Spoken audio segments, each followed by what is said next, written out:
This video is sponsored by Mudwater. When you start to take YouTube seriously, there's a number of elements that you have to pay attention to. You might decide on your upload schedule, the niche, the thumbnails, the song that you're gonna use in the edit, and how things are gonna look overall. And as one's YouTube journey continues, if you're someone like me and you sort of care about the presentation and you want each year on the channel to look better and to feel more professional, then eventually what starts to happen is that you start paying attention to the minutia. You start paying attention to all of these things that really don't represent the majority of what a quality video is. I mean, where does a quality video come from? This year I spent money on a nicer camera. Now I can shoot in 10-bit footage as opposed to 8-bit. What does that mean? It means I guess I can push the colors more in the edit and make the color grade fancier. Is this why you click on these videos? Because the color grade is really nice? I mean, maybe that represents a tiny portion of why you might like a Captain Sinbad video, if you like them at all. But really what ends up happening to a content creator is that we focus so much on these elements after a while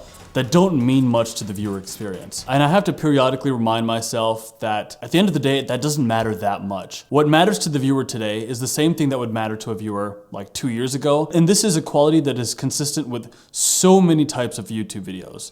And that is the quality of the script. Same thing goes for movies. Why do we like certain movies? Is it because there's blockbuster action sequences in there, CGI, stunts, great locations? No, I mean, all of that stuff might make it more likely that a movie could be cool, but it just comes down to the story. If the story is good, it becomes fun to watch. So once a YouTuber becomes a veteran in a couple of categories, you become less likely to honor Pareto's principle, the idea of focusing on the most important things. And I was thinking about this more than ever because I came across this short little interview soundbite of Jeff Bezos, and he was asked in an old interview about why his desk is so ugly, like why doesn't he have a nice car, nice desk? And he said, "My focus is to spend money in places that brings more value to Amazon customers. And the desk and the car, it's a reminder to me to focus on the thing that brings value to customers." And on YouTube, the thing that brings the most value to the viewers is the script. And in that regard, the most important thing you can do if you're early in your YouTube career, or even if you've been doing it for a little bit, is to get those scripts better. And you can't have a good script if you don't cultivate the habit of writing. So in answer to the title of this video, the most important habit that you can cultivate as a YouTuber is the habit of writing. For the rest of this video, I want to go over 5 tricks, 5 hacks that I use to get myself to write more often, because I find that the quality of my writing and the quality of the ideas that I come up with, regardless of the type of video I'm making, you know, on this channel, it's not always just talking head videos. There's often comedy sketches or more creative edits involved. But despite what that video might look like, the heart of everything comes from writing. And so here's what I do to become a better and more consistent writer. Number 1 is typing tests. Now this is something that I came across from watching lots of videos by Ali Abdaal. He's made a few videos about how to become a faster typer. And he made this amazing point. We live in the era of the knowledge worker. What you can do intellectually, especially when it comes to content creation, often matters more than like what you can do with your hands. This isn't to say that there isn't value in being like a crafts person. Of course there is. But at least with these niches on YouTube, whether it is sketch comedy or reviewing tech or whatnot, the ability to write with your fingers quickly, it's a huge advantage. And so something that I've been doing these last few months as a direct result of some of Ali Abdaal's videos is taking more typing tests just to get my typing speed faster. But what I found is that in the process of just taking those typing tests, it's kind of fun to take typing tests. That's probably one of the nerdiest things I can say, but it's true. Like, it's fun to try to write faster, type faster. And my typing speed now in a matter of months has gone from around 65, 75 words per minute to now I hit around 85 to 90 words per minute on average. And when I'm writing scripts, when I'm trying to formulate thoughts, it helps break down that barrier, that resistance to writing so much more when I can do it quickly. And I found that by just doing typing tests, it kind of helps alleviate that pressure you might feel by looking at a blank page, a blank OneNote or Notion page or whatever you use. Instead of looking at a blank page, you can just do a typing test. And then it tells your fingers, oh, this is what I'm supposed to be doing right now. This is my job. The second hack that has really helped me is to make writing the first thing I do every morning. Really, once I shower, brush my teeth, I just normally grab a cup of coffee, sit down, and just start writing, because I find that the early morning hours are when I'm the most focused. My energy levels for different tasks ebb and flow throughout the day, of course, but I think this is true for many people, maybe even most people. You tend to be lightest and sharpest first thing in the morning. In fact, if there's one thing that could convince me that I need to quit my job and go all in on YouTube, it's so that I could gain maintain those early morning 3 or 4 hours, because I find that when I have to do like client work or be in a meeting in the early morning or just do work for my day job in the early morning and I lose those hours to write, it really hurts because I can't catch those hours later in the same capacity. After lunch or after dinner, I'm not as sharp. I don't feel like the words come to me as easily. And so if you can get yourself in a position where you can clear out around 3 hours in the morning and say, this is my writing time, no matter what else I have to do with YouTube, whether it is filming or editing, leave the early morning to write. You can edit after dinner. You can just be groggy and sad and just be clicking the buttons and be editing and still have a sense of rhythm and pacing, but you can't very easily write when you're mentally fatigued. Now, as I said, normally I would pair early morning writing with a cup of coffee, but lately I've been using Mud Water, which is a low caffeine coffee alternative. And of course, they are the sponsor for today's video. Thank you to Mud Water for sponsoring this video. Mud Water is a coffee alternative with 4 adaptogenic mushrooms and Ayurvedic herbs. It gives you the ritual of your early morning coffee, but without that blast of caffeine in the morning, which might later in the day lead to jitters or anxiety. Or if you drink coffee up until like 1 p.m., like I like to, I just like the warmth and the taste and the bitterness of it. But if I take it later in the day, then of course it interferes with my sleep. But with only 1/7 of the caffeine of a cup of coffee, this means that you can drink Mud Water and have like the ritualistic aspect of drinking a cup of coffee, but it's not coffee. It's a ritual that addresses mind, body, and soul. All you have to do is add a tablespoon to hot water and add whatever else you like. They gave me a creamer, so I've been trying it out, although normally I had been drinking black coffee. It's really quick to make and it pairs excellently with my writing ritual. Mud Water kindly sent me their starter kit along with their coconut creamer.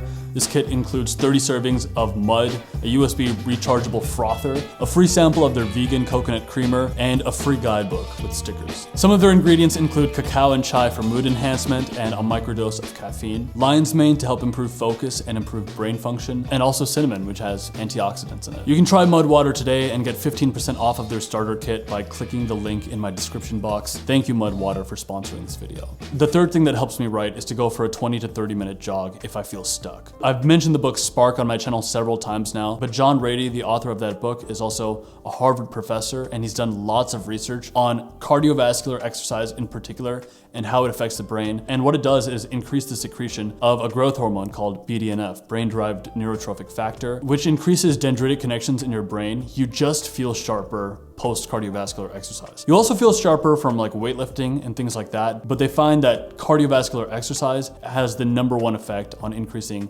brain-derived neurotrophic factor, and 20 minutes of cardio is about enough to secrete this growth hormone. The effects of this are pretty immediate. One of the best things I did just last Friday, was go for a run before I had to give a Salesforce exam. Periodically with my day job, I have to study for and take these certification exams, and there was an exam that I'd failed twice now in the last 2 months. And when I retook it this time, I didn't really get to add too many more study hours this month, but the main thing that I changed was actually go for a run before taking that exam, rather than taking it after a meeting and just being kind of groggy. I was incredibly sharp this time around. And this extra cognitive function also helps me with my writing. If I'm feeling stuck, if for some reason I just can't think clearly, I'll see if I can sneak away for a 20 to 30 minute run, and that's enough for me to get the juices flowing, to get going again. I also find that I get creative ideas in general when I'm out running, because I'll be listening to a podcast or some music that'll often trigger just images in my brain, which I'll later turn into a sketch or some sequence that I want to work into a video. My friend Johnny from the channel The Unlazy Way is like an avid runner and avid triathlete, and he said the same thing when he made a video about how he lived like Casey Neistat for a week, trying Casey Neistat's daily ritual, and he found that during his runs is when he would come up with the most amount of ideas for his YouTube videos. So if you find yourself stuck in trying to make a script or deciding on what video to make, try going for a run and see if that helps. The fourth thing that helps me is actually many elements into one kind of concept, and that is to read other people's works, watch other people's videos,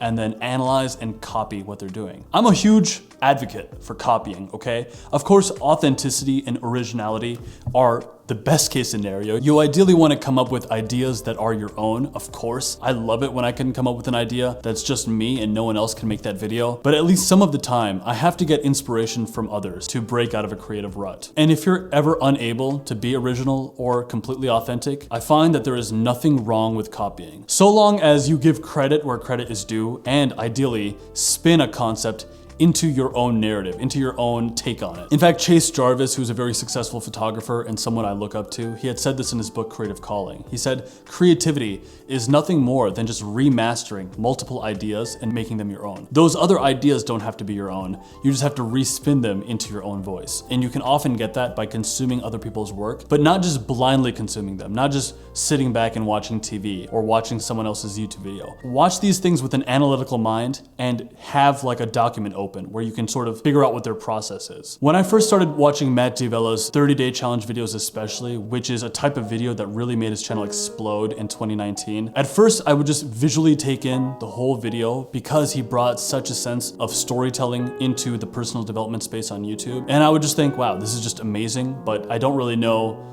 how I could do something like this. And then after a while, I sort of sat down and broke down what he was doing in those 30-day challenge videos. And there's a lot to learn by this analysis. I realized that he always started with a comedic hook, and then he would talk about why he was taking on that challenge and how his lifestyle differed from what that challenge was. Around halfway into the video, he usually would bring in a guest speaker, someone to interview in a documentary style format. There would be a really quick turn, a second act, in which he talks about how the challenge is going slightly smoother in the middle as opposed to the start of the challenge, but also his honest thoughts on it. And then of course, a conclusion where he gives you his take on how it was to do that challenge for a whole month. You take in that piece as a whole and it seems overwhelming, but there's so much to be learned by looking at other people's styles of videos, the kinds of videos they make, and analyzing the process of what it might be to make something like that. And just that process of evaluating and analyzing and seeing what that structure is like, I find helps you get over creative blocks and get back to writing more. When I broke Matt D'Avella's process down in a granular way, it gave me a ton of ideas and helped with my scripting process. And then the last idea is to tell yourself that you are going to write, film, and edit a video that is complete garbage. I would say at this point, around 1/4 to 1/2 of my videos, I look back on and I think, I'm really proud of that video. That video is great. Which sounds kind of bad, but I think that's actually a pretty decent ratio to hit, 1/4 to 1/2. Around that often is when you're like, yes, that was a good video. I'm glad that's out there. And if someone came across my channel and watched that video, I would say, like, there you go. This is my channel. This is what it's all about. But it never looks like that in the scripting, filming, or in the early editing process. Pretty much never. In fact, my mind is often saying the opposite. Instead of saying, how awesome is this video gonna be? I end up thinking, how can I do damage control in this video? How can I prevent this video from being so shitty? And especially in the early edit or just early in the process, you always enter that valley of hopelessness where you just think, this is terrible. This is the worst thing I ever made. And I guess, am I gonna put this out there? I already spent so much time on it. I guess it's just gonna be terrible. And then by the time it's out, and especially like a month after it's been released, I can look back and watch the videos. I was like, why was I ever worried about it? It's fine, it's a decent video. Which is to say, the experience of making a piece of content that might be great rarely feels great in the moment. In the moment, there's a ton of uncertainty. And a sort of mental reversal that I use to help me get through these videos is just to tell myself, well, it is garbage. And I'm just an idiot who makes garbage videos. I just make bad stuff. What do you want from me, okay? I like deliberately tell myself I'm just stupid about this process. And just having that conversation with myself that, yeah, it is trash. That's what we do here.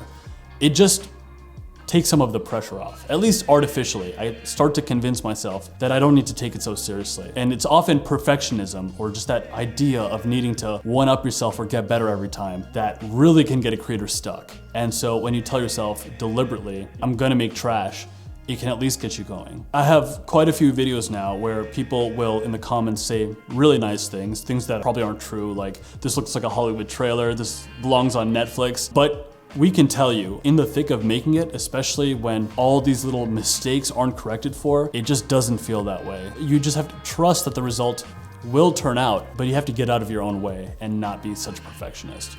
If you like this video, you might want to check out my course. It's a 50-minute course on Teachable on how to grow a YouTube channel, at least the system and strategies that I use. A lot of the ideas that I mentioned in this portion of the video are in the writing portion of that course, but there's a lot of other concepts that I address about picking a niche, picking video topics, titles and thumbnails and whatnot. So if you're interested in that, you can check that out. The link to that is also in the description. But with that being said, for those of us who are willing to keep writing as a part of our creative journey, to us I say, greatness is coming. Cheers. See you guys in the next one.